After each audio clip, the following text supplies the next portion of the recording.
Did you know that Black women are more likely to die of breast cancer than other women? According to the CDC, Black women get breast cancer at about the same rate as white women, but Black women are 42% more likely to die of breast cancer than white women.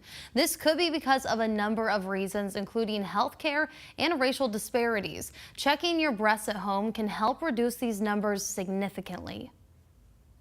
The shower is a good place because the water and soap help get a better exam. Your fingers will slide along your breast better. We just recommend starting with the nipple and proceeding in a circular fashion towards the armpit, making sure that you actually check that armpit too because you have breast tissue in that general area.